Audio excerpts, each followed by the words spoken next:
Hi everyone. In this presentation, we'll try and explore one of the famous approaches in language teaching, which is known as TBLT.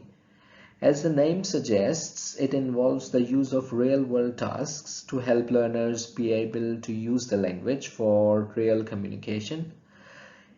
So it focuses on developing communicative competence, which includes not only linguistic but sociocultural, discourse, and strategic competencies.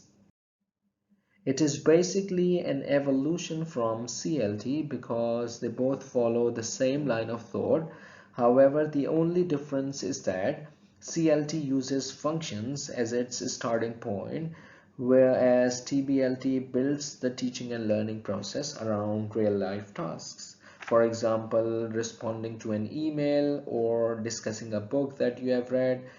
Since the starting point is tasks, so grammar and communicative language use are developed by engaging learners in different tasks. Since it's an approach, it is applied in different forms by different educators and teachers. It exists in strong and weak forms, which means that some people devise syllabi which are purely tasks graded according to their difficulty levels. This is called a strong form of TBLT. On the contrary, some people use TBLT by identifying linguistic features to be learned and then supporting them with tasks to give meaningful practice of those features.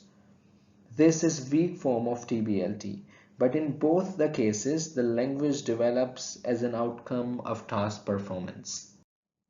So here are some common beliefs in TBLT. The first belief, which is arguably the most important one, is that a language is learned through engagement in interactive processes that involve purposeful and meaningful communication.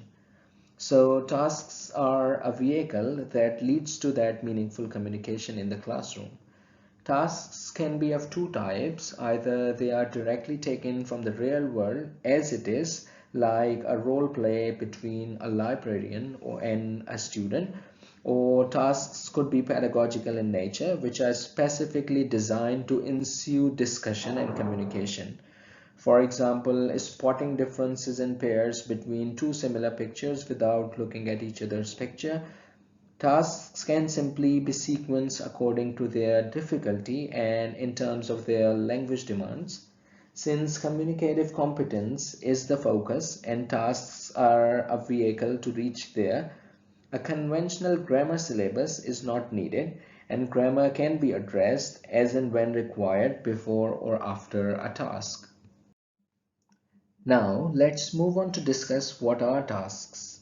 We can understand a task by its characteristics. The first one is that a task is a work plan, which means it explicitly explains what learners will do in it.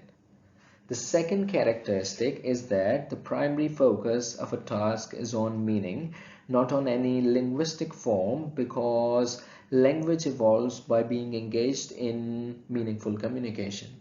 The third characteristic is that a task involves real-world processes of language use, like asking and answering questions and dealing with misunderstandings.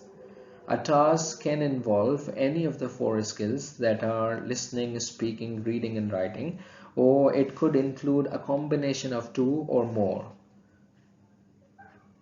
The task, a very important characteristic is that it engages cognitive processes, which include selecting, classifying, reasoning, and evaluating. The last but very important characteristic is that a task has a clearly defined outcome or communicative goal. This goal is non-linguistic and tells us when participants have completed a task. So let's have a look at an example activity, the same or different. It has two sets of pictures, picture A and picture B. Here, students have to work with a partner and they'll take it in turns to describe their pictures to each other and figure out if their pictures are same or different. At this point, I'd like you to pause and think if this activity fulfills the criteria for a task. Okay, now let's see how much is your analysis near to this one. I think this activity fulfills the criteria for being a task because the work plan describes what learners are supposed to do. The primary focus is obviously on meaning because they will be describing their pictures to each other. The real-life process is also a part of this task because participants will give information so other person could identify it, which is a real-life process. It involves the use of oral skills that are listening and speaking. Since students are making comparisons, they are cognitively involved. The communicative goal is simply stating whether the pictures are the same or different. Now let's move on to the tasks for exploring more about TBLT.